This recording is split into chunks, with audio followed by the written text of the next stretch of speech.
When I read Jill Talbot's memoir, The Way We Weren't, I found myself up late in the night to read one more chapter and then one more chapter.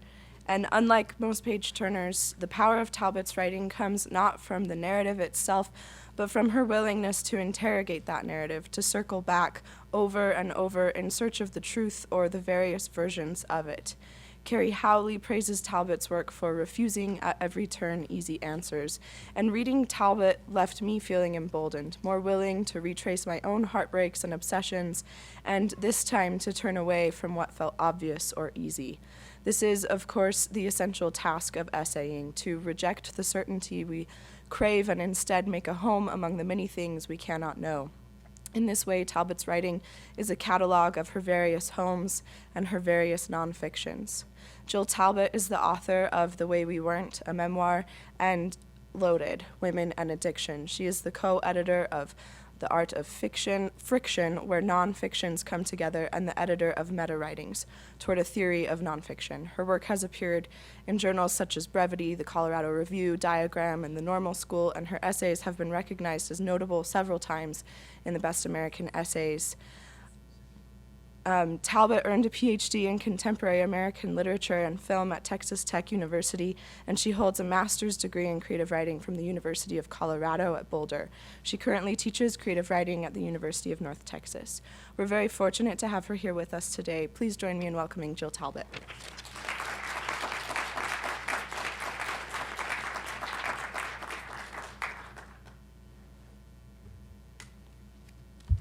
Thank you so much, Cicely, for that lovely introduction. Thank you for being here. Thank you for having me. Thanks for sharing part of your afternoon with me today. When I read, I like to start off with a couple of flash essays, kind of like a warm-up band. And so where's Joey Franklin? All right, so we were talking about Lubbock, Texas last night and the panhandle of West Texas, so I picked this one just for him. This is called Distance. This isn't going to be a long essay because it's about distance, and paragraphs won't hold absence for long. So you get in and you get going. Watch. I stood at the podium in black.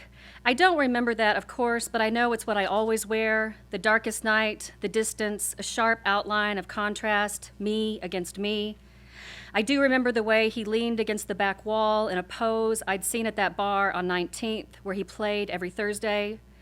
I do remember the lines of his blue and white shirt, the crease in the front of his jeans, the pointed toe boots. It was all so West Texas. He raised his hand and asked why I write things the way they never were, never could have been. That question, it upended me. I kept my eyes on him for the rest of the question and answer. Sure, he'd be my next question.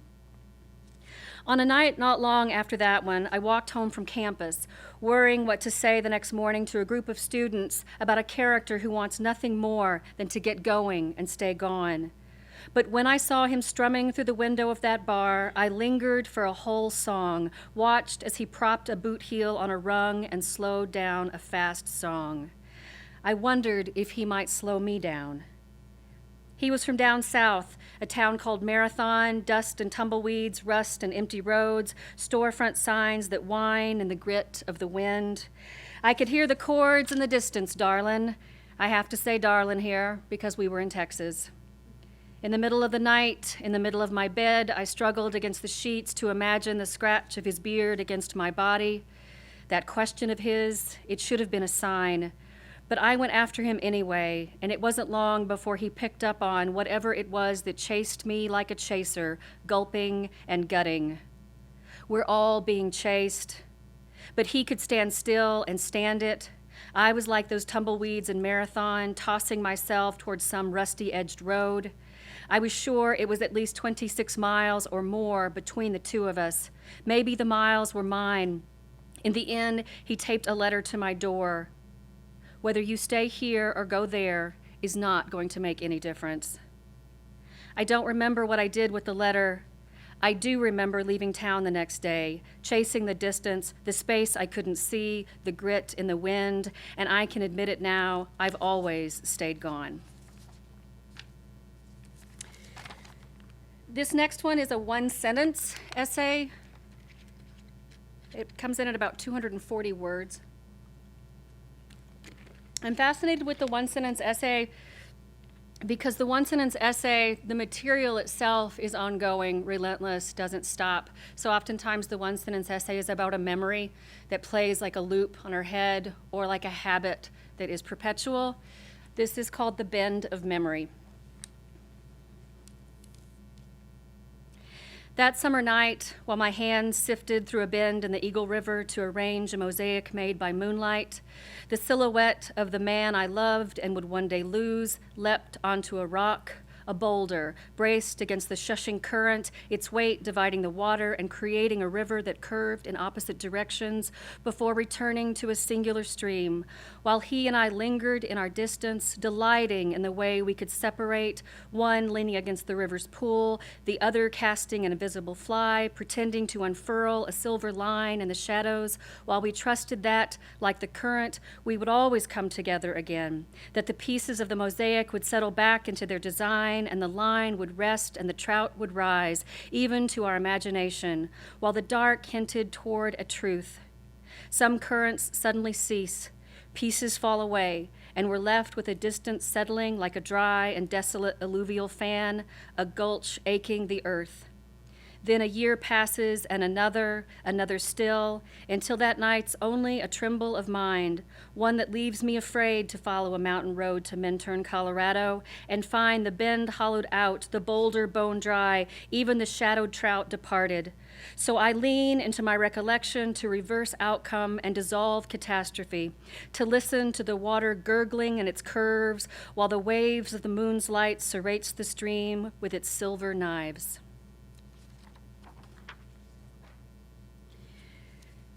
So last night at dinner, two faculty members asked me at different times what I'm working on now. And I guess it's from being on so many campus visits through the years, even when I'm here to read and enjoy myself and enjoy the company, I panic and I think, do I write? Am I writing? What do you mean, what am I working on?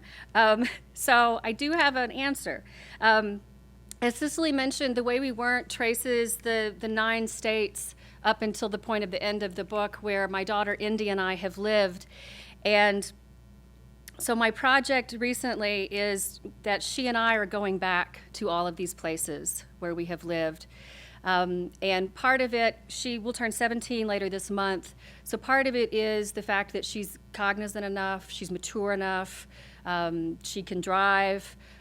So the latest trip we went to was Colorado back over the winter break, where she was born, where she lived until she was 16 months. So I was her guide and showed her, this is the hospital where you were born, this is the first apartment we brought you back to, this is important moment that happened on Pearl Street.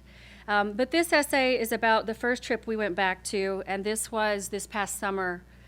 And this is called, and this is the last essay I'll read. It's longer, but this will be the last essay I'll read, and it's called One Missing Piece.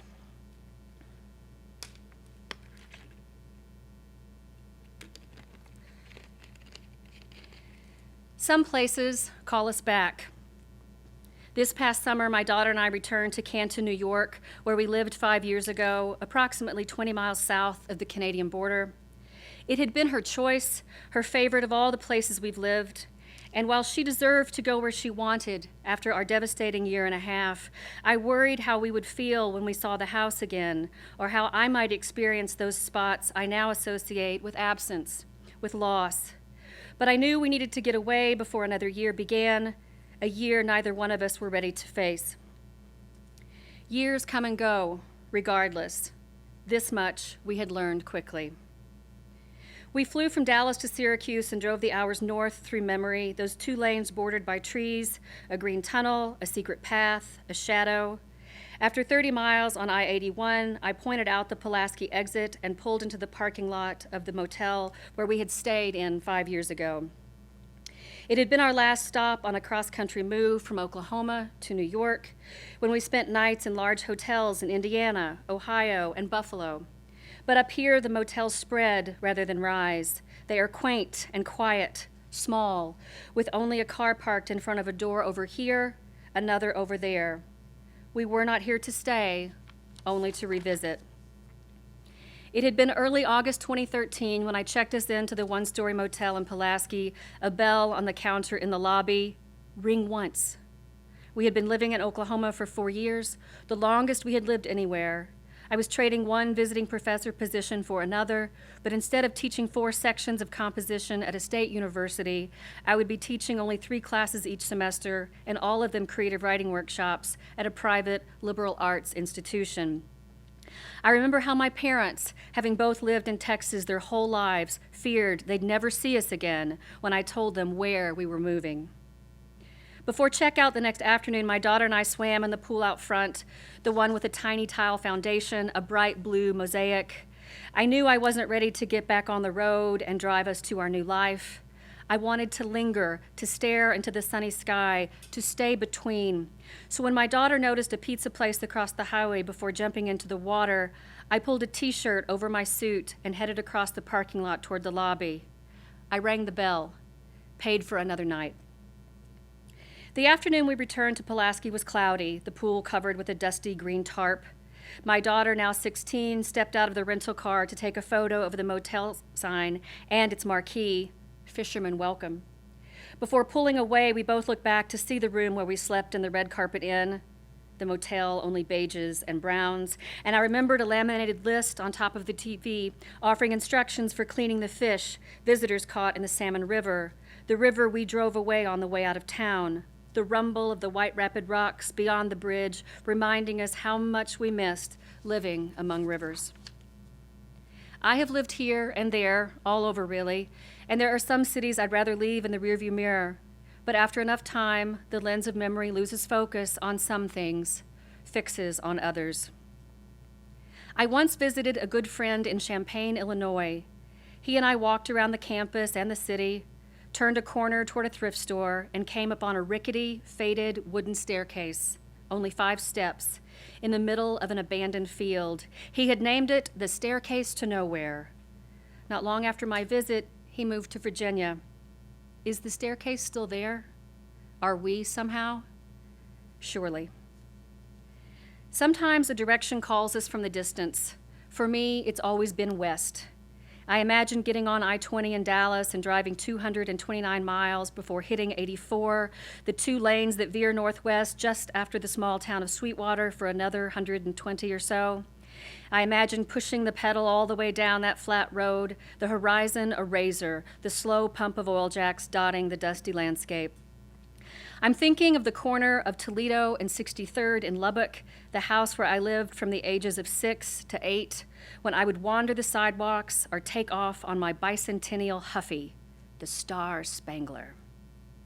Even then, I carried a stillness. I can see our orange VW bug in the drive, can watch my father and I race popsicle sticks in the gutter after every storm, or I can stand in the backyard and call my mom to come out and see the mud pies I made on top of the doghouse using her tin pie plates. Would the bur oak still stand, full of green across the street? Would the sidewalk, the one where my black dog Skeeter let me rest my head on her back while I stared through the aperture in the leaves, have shrunk? Would it come back to me, what I told her on those afternoons? Would missing my parents be more acute on that corner? Would it feel like a rush of rainwater after a sudden downpour, a fast-moving river against a curb of grief? I have too many questions. Here's another. Do we ever go anywhere but alone? At the end of each day during our trip in Canton, my daughter and I sat on the balcony of our hotel room to compare the photographs we had taken throughout the day. I wasn't surprised how our views of the same landmarks shifted, angles altered, proof that we remembered each rock outcropping, each road, even our old house in a different way. Our images, our memories separate, private. One night out there in the dark, I asked her what she thought the most obvious quality of my mother had been. She paused a long time before answering. I think we knew 2 different women. Why borrow a view from her that isn't mine? And why project my own portrait, one she can't possibly recognize? No one else could know what I saw on that trip when I stood in front of a closed restaurant, or on the bridge overlooking the Grass River, or in the backyard looking toward the duplex next door. My daughter, I knew, had her own places she needed to revisit in that town, but those are not mine to tell. 30 miles after leaving Pulaski, I turned onto Route 11 to an expanse of bending fields, Amish farms, vegetable stands, silos, small, population 2,000 villages, and the Oswegatchie River. When I saw the city limit sign for Philadelphia, New York, I knew it was coming up on the left and told my daughter to look out for a red and white gas station, a corner convenience store. I remembered having a payphone on the wall near the entrance and red booths along the window. I parked the rental and followed my daughter into the store, and while she went to the back for a grape soda, I took photographs of the payphone and the booths. There's a scene in the memoir I published in 2015 of me calling a man from that payphone, then sitting in one of those booths, watching the traffic and the customers come and go for a long time. A line something like, "I wasn't going anywhere." The man was my daughter's father, someone I had not seen nor heard from since he left the summer she was 4 months old. That evening, I emailed the photos of the payphone and the red booths to a friend. She wrote back, "Evidence of time travel." So much of writing involves then, after, when. Once, when I was living in Stillwater, Oklahoma, an old boyfriend from grad school called to say he was coming through town on his way to a business trip. Could I meet him for a drink? So we sat close on bar stools and grazed legs, our hands always somewhere on a forearm or a knee, and he told me that he was getting married in a month and his fiancée forbade, he used that word, me from coming to the wedding. Hours later, when he dropped me off at my apartment, we both got out of his car and met in front of it, kissing and whispering for a long time in the sad glare of the headlights. I wonder who watched us from a window or a balcony that night, who saw me stranded in the middle of the lot after he drove away, nodding no, no, no. Coming into Canton, New York, we drove slowly past the line of storefronts, Nature's Storehouse, the art gallery, law offices, 2 local pizza places next to each other, and look, there's where the Blackbird Cafe used to be, before rolling past the square. I drove as slowly as traffic would allow, in part to let our memories adjust their focus with what we saw outside the car windows, but also in part to hesitate, to delay those memories waiting a few blocks down the road. We crossed the railroad tracks and drove through the rows of 2-story clapboard houses on either side until we could see it up on the left, the house we had lived in for 2 years. My daughter had been 10, 11 then, still a little girl with a blonde bob and neon clothes and the same always alert face. The house was cream with a red door and a large tree out front. The tire swing some of my students had put up for her back then was gone. The 3 large boulders lining the gravel drive, gone. And the garage door raised about an inch, as if it wouldn't close all the way. Returns can betray our memory and reveal something new, a different image, a disappointment, a recital of disappearances. When we lived there, a shaggy-haired man in a red shirt, jeans, and flat sneakers spent his days walking up and down the sidewalks of Main Street, Route 11. Sometimes I'd pass him smoking on the bench outside the liquor store, or see him crossing the street at the square, or shuffling in the direction of the university, and once perched on one of the boulders in our yard. Back then, I had a colleague with an office next door in the English building and a duplex next door to me on Main Street. We took turns crossing the yard to each other's places, spent hours talking about writers in our field and each other's work, or we'd meet at the bar at the hotel or at a restaurant called The Club just off the square. Back then, on the day I moved out of my 3rd-floor office, I etched a secret message for my favorite students, the ones who would be beginning their senior year, on the bottom of my office door. After all my wanderings and the 11 states my daughter and I have moved in and out of, we now live in an apartment about an hour from the Dallas suburb where I spent most of my childhood. The devastating past year and a half began with my father's unexpected death in January. 3 months later, my mother was diagnosed with stage 4 ovarian cancer and told she had 6 to 12 months to live. She made it 11, and one early April morning, my daughter and I each held one of her hands as she left us. Now my daughter and I make the drive back to my parents' house every other week or so to take care of things, to feel close to them. I stand at the butcher block kitchen counter, the one I leaned over to talk to my mother while she cooked. Or I stand in the middle of the living room where I stood my ground as my father yelled at me more than once for missing curfew, for being wild, for being on the phone after my mother told me to get off. Or I stand in the door frame of their bedroom where I whispered, "I'm home," at 11:30 on weekend nights in high school. Or I stand in the pool, still doing flips and handstands in my late 40s, wishing Mom and Dad would come out the patio door to squint in the sun and clap as my daughter dives off the board.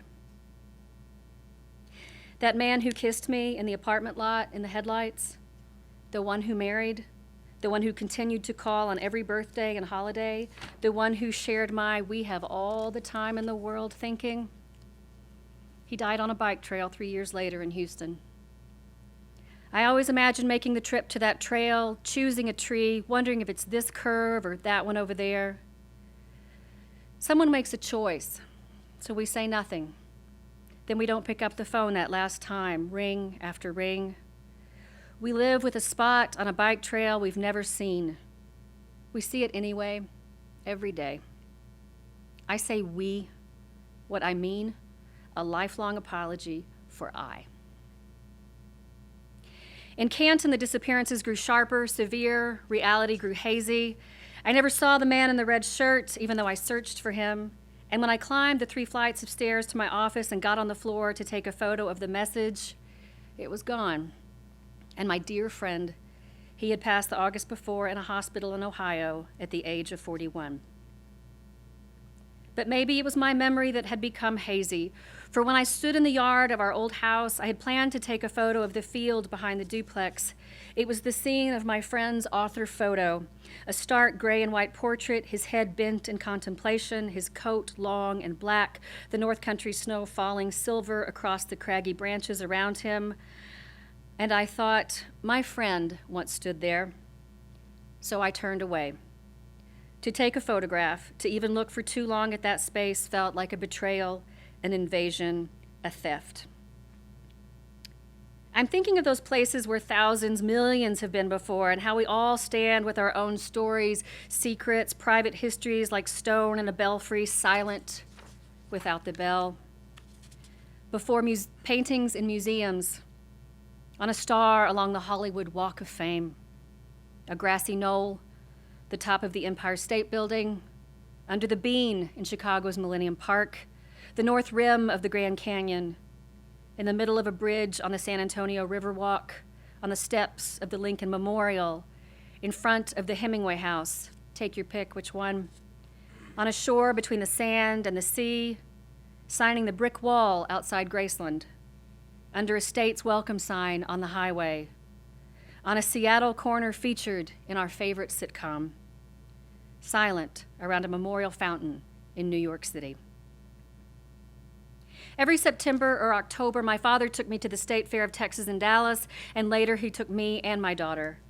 He always followed the same route, from the entrance to Big Tex to Fletcher's Corn Dogs, then in his baseball cap on to the automobile building and to the food building, on, always leaving with a bag of malt balls and handing some eager kid the handful of tickets we didn't use on our way to the exit.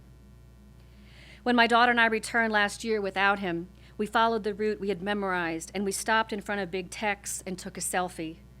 How could any of those groups of friends, those families, those kids struggling to be free from their strollers imagine, on such a bright autumn afternoon, that our photo was a tradition turned mourning?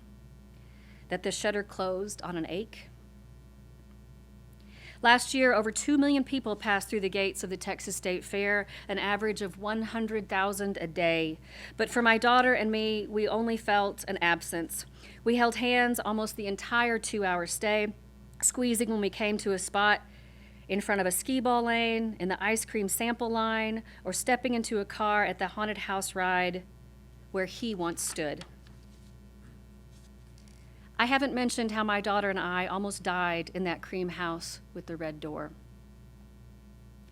Just as we assumed it would be in mid-July, the house was vacant, a university-owned property waiting for the next professor who would, most likely, move in August.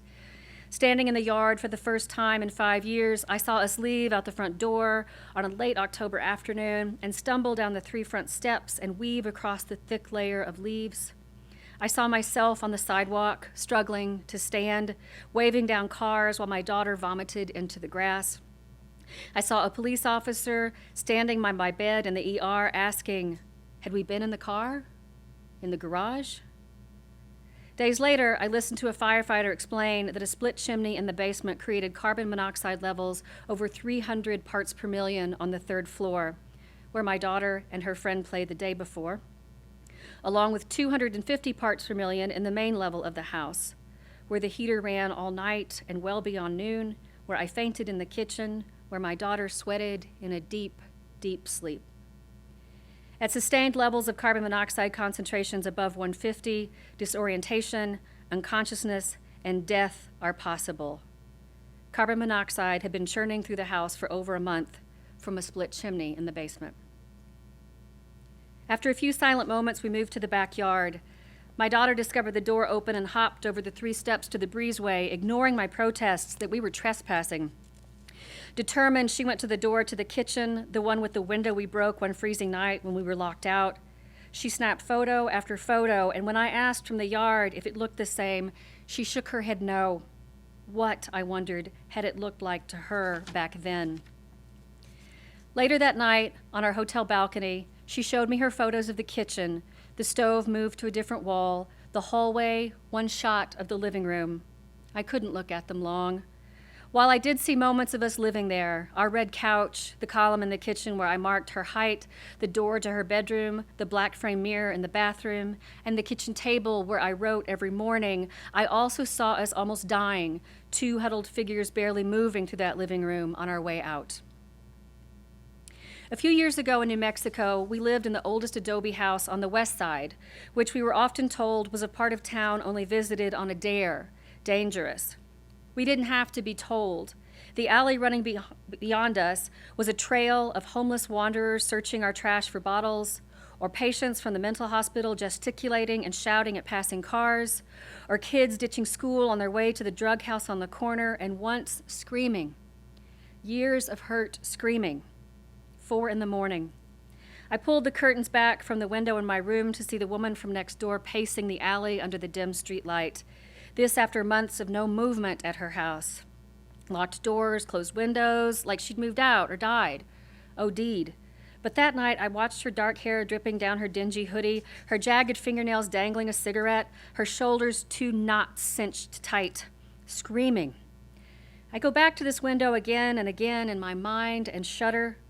What had a hold of her, and why did I stand there for so long, witnessing something I'd rather not know?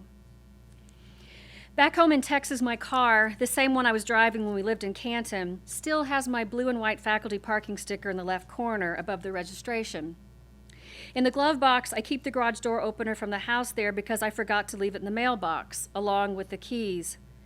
My faculty parking expired in August of 2016, but we left at the end of June in 2013, while my friend waved from his front yard until we could no longer see him in our rearview mirror. We took the garage door opener on the trip, and as we approached the gravel drive that first day, we stopped on the sidewalk, counted to 3, and I pushed the button. Nothing. With each special occasion, first day of school, a dance, an award ceremony, I've always taken a picture of my daughter to send my mother. We used the same spot outside our apartment, a small ledge at the top of the steps leading to the courtyard, a nice backdrop, a variegated stone wall, a tree. Toward the end of school this past year, when the first special occasion arrived, weeks after her grandmother passed, I offered to follow my daughter out to take her picture. After a quiet, "No thanks," she made her way to the car, and I understood she would never stand in that spot again. In Canton, while my daughter spent time at a friend's she had not seen in years, I went back to the places that were my own.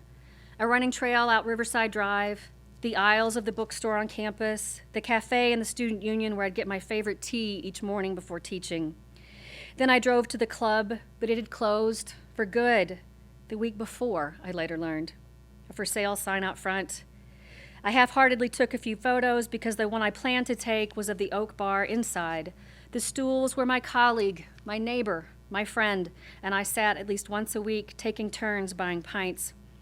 I drove back to the hotel. At the bar, I ordered Sauvignon Blanc, honoring a night years before when he had come over to the house and I drank too much Chardonnay. The next morning, I left an apology note propped against his screen door, admitting that Chardonnay sometimes took me down dark roads. He emailed a reply within the hour.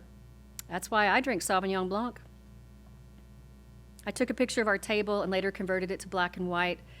The curved chair where I sat alone, lipstick imprint on my glass, the wine gleaming in the afternoon light from the window. On our last day, we had one final place to go. The rock embankment along the Grass River where my daughter and I used to stop on our walks through the wooded trail behind campus. She quickly wandered off to put her feet into the water and take photos. My favorite, a tiny frog in the water between two rocks. At every body of water, she and I have always thrown rocks, one for ourselves, one for friends, making a wish for each one. We couldn't find the smaller stones that had once been along the embankment, so we climbed the path to the bridge above and gathered them along the way. In the middle of the bridge, I set down several rocks on the railing, and in my mind, I began. For the friend in Prague, whose latest collection of short stories had just come out, plunk. For the friend back home who recently upended her life to dare a new one, plunk. For my daughter, plunk. For myself, plunk. For a better year, plunk. Throwing rocks has always been a solitary ceremony. Even though we stand side by side, we always keep their meanings to ourselves. But this time, with 3 more rocks to throw, I announced each one. For Dad, for Mom, for William. My daughter stopped with each break of my voice. The last afternoon before heading back to the airport in Syracuse, I drove past the house to see a work truck and a man unloading paint cans into the garage, another securing the railings of the porch. It was unsettling seeing someone else in the drive, but I was glad to see the house being taken care of. It looked exactly the way it had when we lived there, even the curtains I put up in the breezeway window to match the front door still hanging on the sagging rod. I filled up at the gas station on the corner and returned to the hotel, where we took our time packing and double-checking before we reluctantly walked out, dragging our suitcases behind.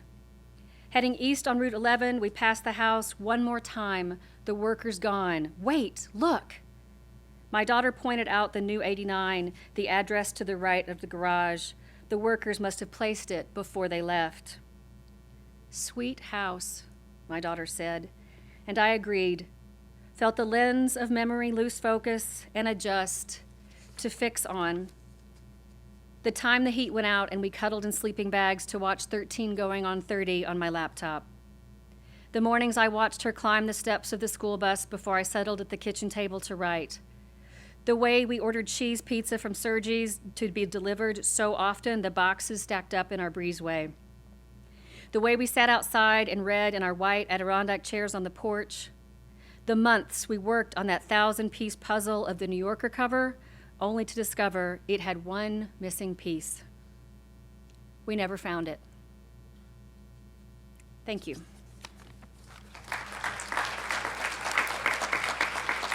Questions? Yeah.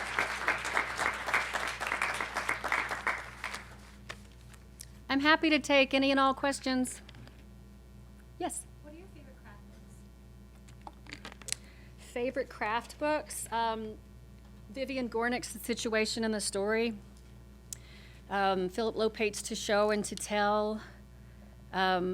I'm pretty partial to my own meta writings toward a theory of nonfiction, just because all of the author interviews in that book in which we address various aspects of the persona in depth, and they do an incredible job. Another question?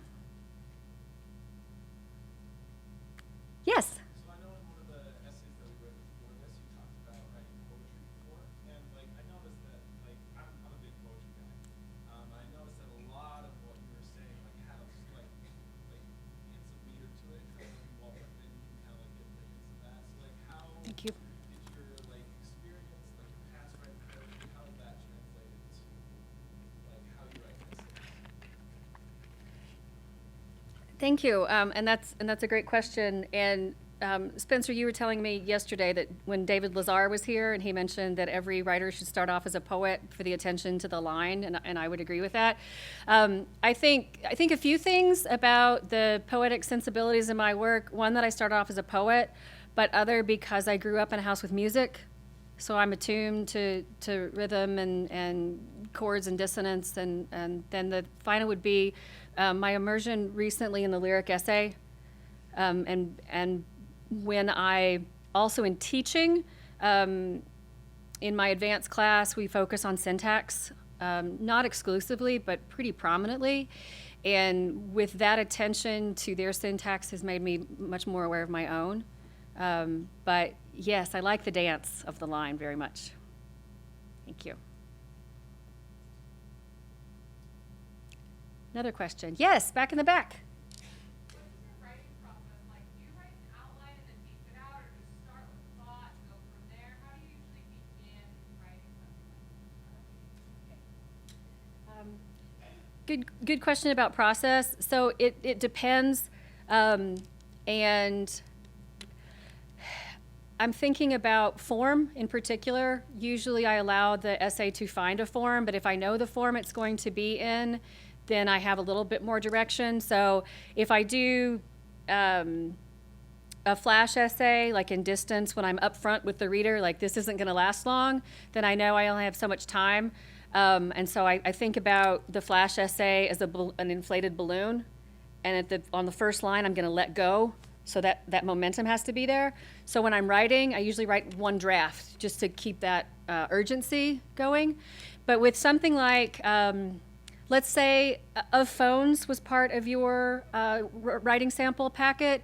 I knew I wanted to do a triptych. I had just finished rereading Virginia Woolf's Death of the Moth and other essays, so I knew I wanted to be in conversation with her, particularly about the phones, because I found that fascinating. And I knew that I started with that image of my grandparents' phone, their wall phone, and then I knew that my parents' phone would be coming in. So I knew all the moving pieces. I just had to figure out when they would come in. Something like this one, when it's more grounded in narrative, right? I knew that there was a tracing the trajectory of going to Canton, being in Canton, and leaving Canton, but I also knew that wasn't enough. Oftentimes when I'm writing about myself or me and my daughter, I think, well, so what? Like, what's the larger implication to readers? And so that one actually came from a line in a Leah Purpura essay, when just one phrase in one of her essays, when she talks about the spot I once stood where now other people stand. And I thought, oh, that's fascinating, because that's so true. So I thought, well, okay, so we're going back to these places where we once stood. Well, everybody has stood somewhere, right? So a lot of it comes from what I'm reading, of being inspired by something or by the form that I'm working in. So I knew that eventually I needed to braid in some other elements. And honestly, I apologize if I was too much of a downer on your Friday afternoon. I didn't realize how much death was in that essay. But I have had a lot of death in my life. But also, this is my most recent essay that I've written. And when I do readings, I like to read my most recent work because it's fresh, right? So like Distance that I read was from like years ago, 7 or 8 years ago. So I like to do the range. But right now in my essaying, as I mentioned, losing my father in 2017, losing my mother just this past April, whether I want them to or not, they keep showing up in my drafts.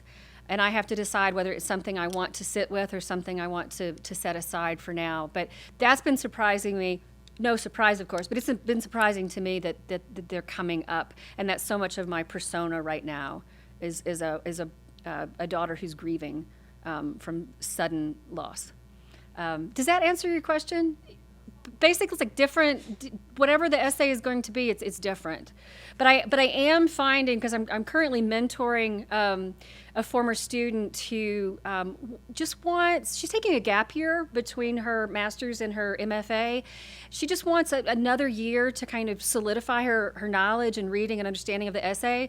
So we've been meeting each month. We read a classic or canonical collection of essays, then we read a current like published within the past, few years or so. And I found that has really been fueling my writing. I've been reminded of how significant to writing reading is and engaging at that level. Another question, yeah. Where do you find those essays that you just mentioned? Um, Both bu- bu- classical and then modern. yeah, either from, well, for the current, now that I'm no longer on the Twitters or the Faces book, because I got off those last year, that used to be an invaluable source for me, is following writers on Twitter and on Facebook and their recommendations. That was incredible.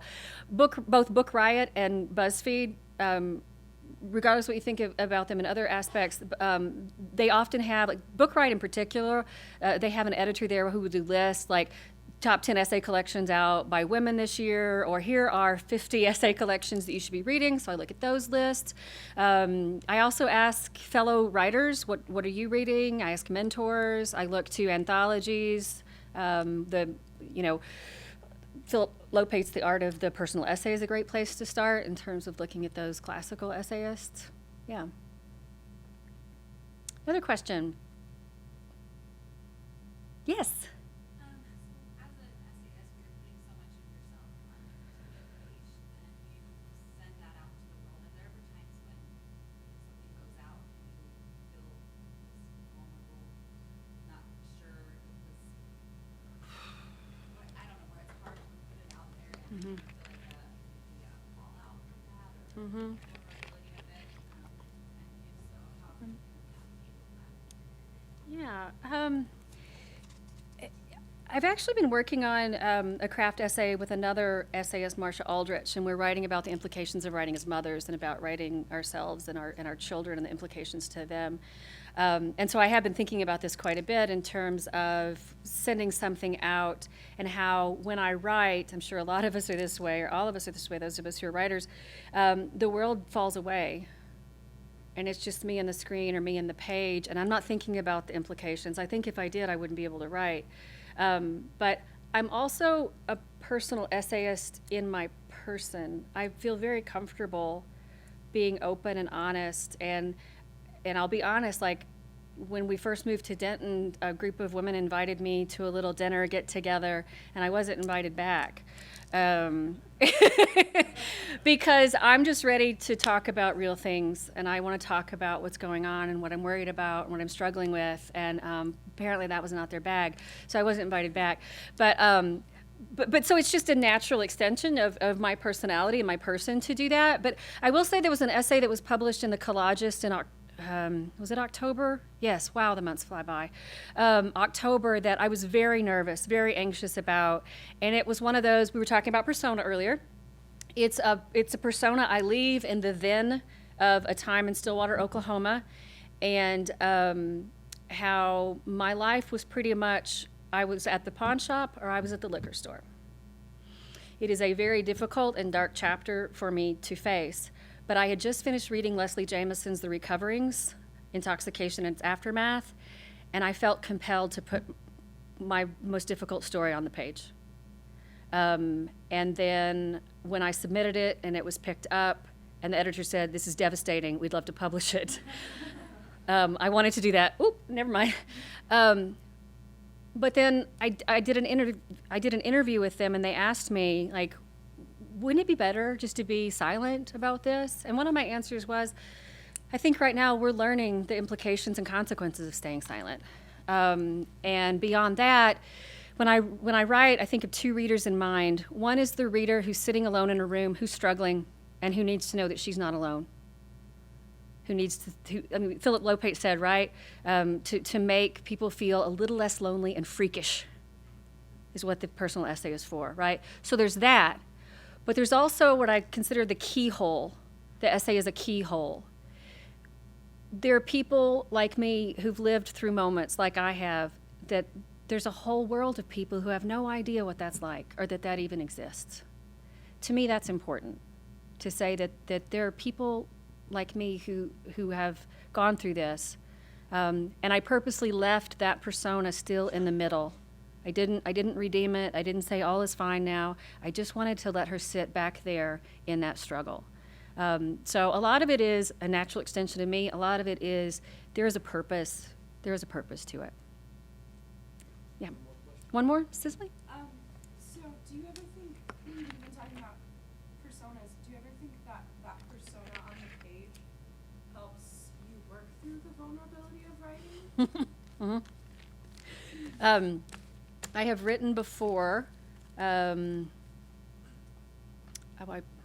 get annoyed when writers quote themselves, but I'm about to do it. I write myself as a drunk and disheveled woman. It's the only way I know how to keep her at bay. Beyond that, when I write anything that's difficult, disturbing, keeps following me around, if I write it, and I had mentioned earlier about turning the volume up on that persona, if I set that down, I get to put it away a little bit. It doesn't have that resonance and that power and that threat over me. So very much I find it's a way to set things down and put them away, or at least a little bit lessen their power over my day-to-day living. Yeah, it's also a way of reckoning with the self, which I think is important to do often.